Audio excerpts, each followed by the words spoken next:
ভাগা শেরখান সড়কের বেহাল অবস্থা, সীমান্তের লাইফ লাইন ভয়ঙ্কর আকার ধারণ করেছে।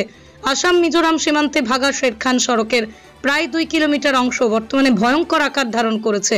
গুরুত্বপূর্ণ এই সড়কটি আসামের ভাগা বাজার থেকে মিজোরামের শেরখান হয়ে পুনরায় 306 নম্বর জাতীয় সড়কের সঙ্গে যুক্ত হয়েছে, যা রাজধানী আইজল পর্যন্ত পৌঁছানোর অন্যতম বিকল্প রাস্তা।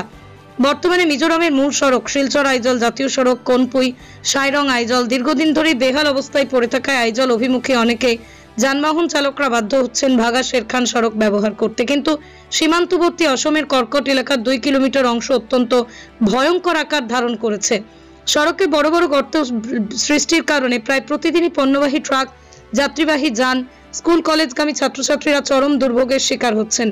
অভিযোগ উঠেছে, ভাগা থেকে কর্কট পর্যন্ত অসম অংশে গত কয়েক বছর একাধিক অর্থ বরাদ্দ হলেও রহস্যজনকভাবে সীমান্ত এলাকার কর্কটে 2 কিলোমিটার জায়গা অবহেলিত থেকে গেছে প্রতিবারই। বর্ষাকালে গর্তে ভরা সড়কটিতেই যানবাহন প্রায় আটকে পড়েছে।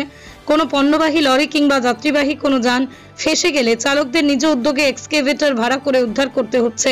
এতে সাধারণ যাত্রী পরিবহন ব্যবসায়ীরা চরম ভোগান্তির মধ্যে পড়ছেন। স্থানীয় বাসিন্দারা অভিযোগ করেছেন, ধলাই বিধানসভা কেন্দ্র থেকে নির্বাচিত বর্তমান বিধায়ক নেহার রঞ্জন দাসকে তারা এককভাবে সমর্থন দিয়ে জয়ী করলেও নির্বাচনের পর থেকে তিনি একবারও এলাকায় আসেননি। ফলে সীমান্ত সড়কের দুরবস্থা নিয়ে তাদের ক্ষোভ তীব্রতর হয়েছে। মানুষের দাবি, হাজারো পরিবারের জীবন জীবিকা সীমান্তবর্তী অঞ্চলের অর্থনীতির সঙ্গে জড়িত এই সড়ককে অবিলম্বে সংস্কার করা প্রয়োজন। এ বিষয়ে দ্রুত পদক্ষেপ নিতে মুখ্যমন্ত্রী ডক্টর হিমন্ত বিশ্ব শর্মা দৃষ্টি আকর্ষণ করছেন ভুক্তভোগী এলাকাবাসী।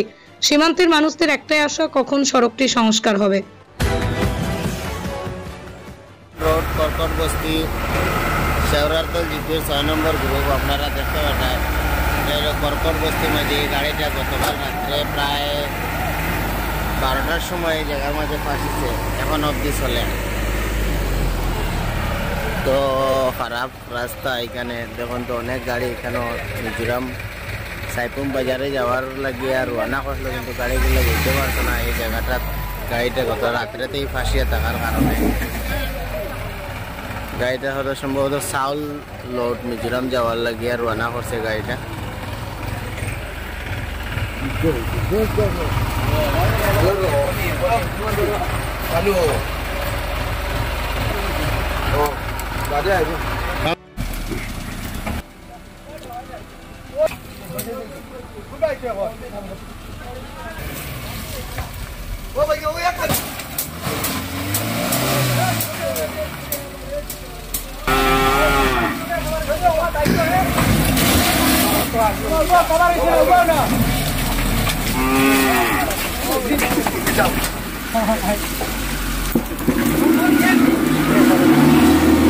বাগা শেরখান রোড কর্কট বস্তি দেখায়নি গাড়ির রাস্তার কি অবস্থা। কেউ যদি আইতে চাও বর্তমানে এই রাস্তা বা আইও না।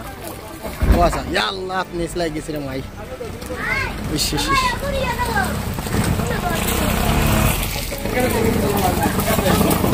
এখান ভোরেল যাইব, যাও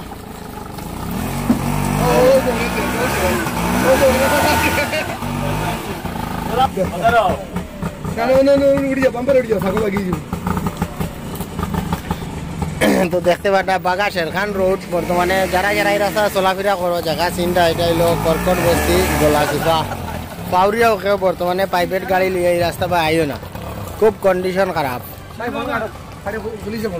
দেখতে পাটা মানুষ এইদিকে গাড়ি রাখিয়া আটিয়া এই জায়গাটা পারনি লাগে, খুব খারাপ জায়গার অবস্থা। আর একটা গাড়ি পাতায় রয়ে গেছে এই জায়গার মাঝে বর্তমানে। বাগা শেরখান রোড কর্কট বস্তি এই জায়গাটা আপনারা যারা যারা এই রাস্তা পায় আইন জায়গাটা চিনতে পাত্রা। এটা হইল গোলাচিপা, দেখতে পারে কি ভয়ঙ্কর রাস্তার অবস্থা।